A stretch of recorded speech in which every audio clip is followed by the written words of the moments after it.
What if mermaids were never just fairy tales? Almost every continent has a story about a woman in the water. Not fully human, not fully fish.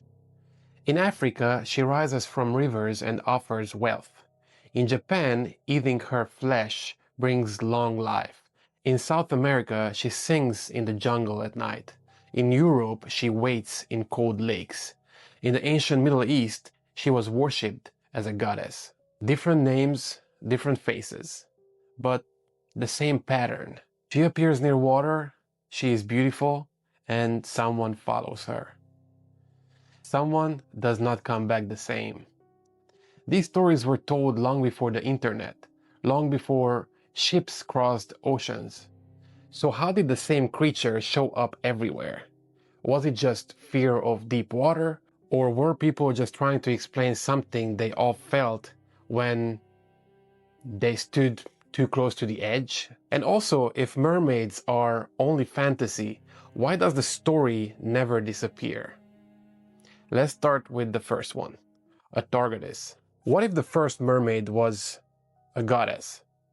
Long before fairy tales, people in ancient Syria worshipped a Targatis. She was powerful, a mother goddess, a protector.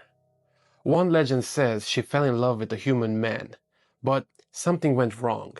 Some say he died, some say she caused it by accident. Overcome with grief, she threw herself into a lake. The water did not take her, it changed her. Her lower body became a fish, her upper body stayed divine. But here's the strange part. Instead of fearing her, people built temples, they carved her into stone, and they prayed to her. The first mermaid in history wasn't a monster. She was worshipped. If the first fish woman was a goddess, when did she become something to fear? Sirens. What if the mermaid's voice wasn't only beautiful, but a bait? Which we know it was. Greek sailors told stories of singing in the distance, soft, perfect, and impossible to ignore. The sound came from the rocks. The sirens waited there. In early myths, they were part bird, part woman. Later, artists drew them with fishtails. But the danger never changed. Ships turned towards the sound, they crashed against the cliffs. Some stories say that sailors were found days later, still smiling, but never speaking again. The hero Odysseus had his crew block their ears with wax. He tied himself to the mast just to hear the song safely. And he survived. Others did not. Maybe the ocean wasn't the real threat. Maybe it was the promise of something perfect. Nereids. What if the sea had daughters? The Nereids were 50 sea spirits in Greek myth, daughters of an old sea god. They were not always cruel. Some guided ships through storms. Some saved drowning sailors. But they controlled the sea's mood. If angered, they could stir waves. If pleased, they could calm them. Sailors left gifts by the shore, small offerings, coins, prayers, because no one wanted to upset them. They were beautiful, almost glowing. But beauty in the water doesn't mean safety. The sea feeds you, the sea carries you, the sea can also take you. If nature had a face, would you trust it? Selkies. What if someone you loved wasn't a human? It was half human and half fish. In Scotland, people spoke of selkies, seals in the sea and humans on land.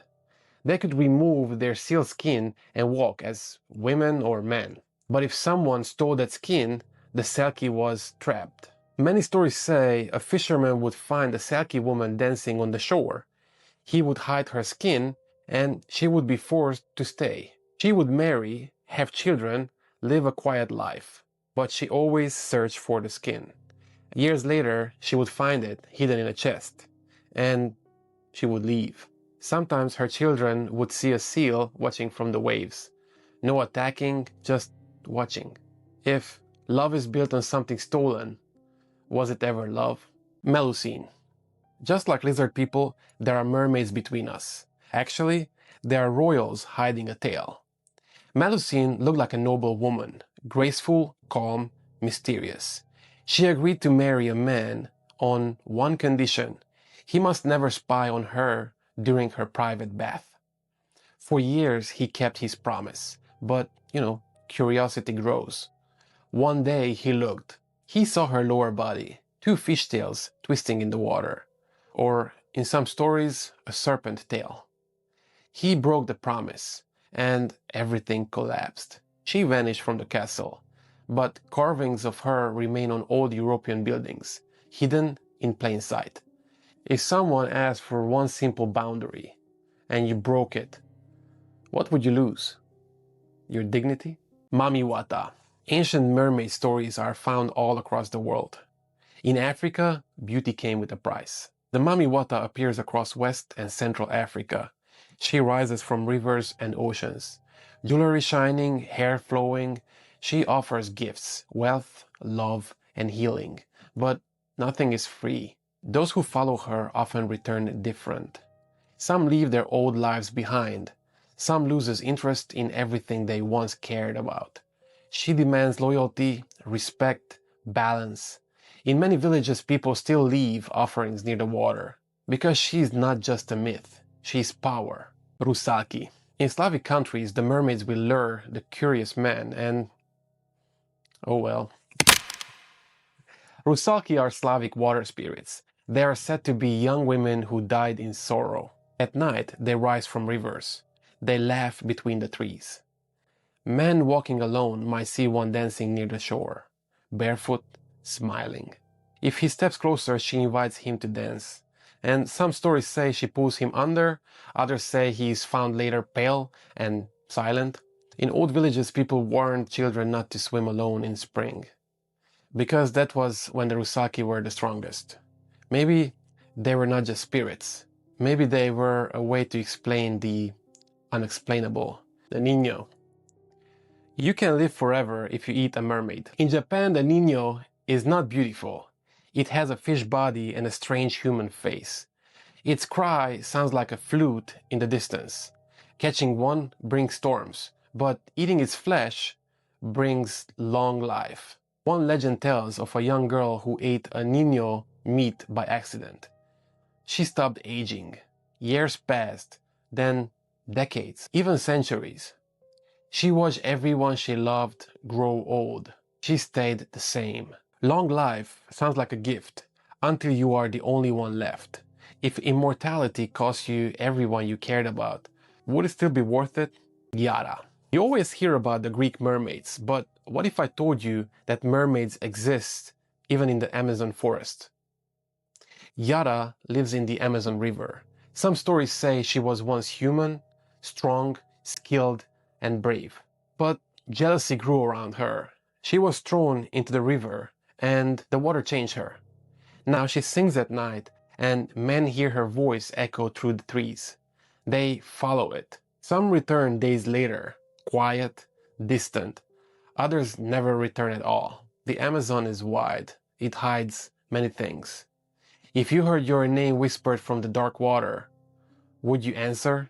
Probably not. It's the Amazon. We've looked at mermaids from every corner of the world. Different cultures, different names, but the same warning. Water gives life, water feeds us, and water carries us. And water can take us. Maybe mermaids were never just creatures. Maybe they were stories meant to keep us safe. Or maybe there was something people kept seeing again and again. If every culture tells the same story, at what point does it stop being a coincidence?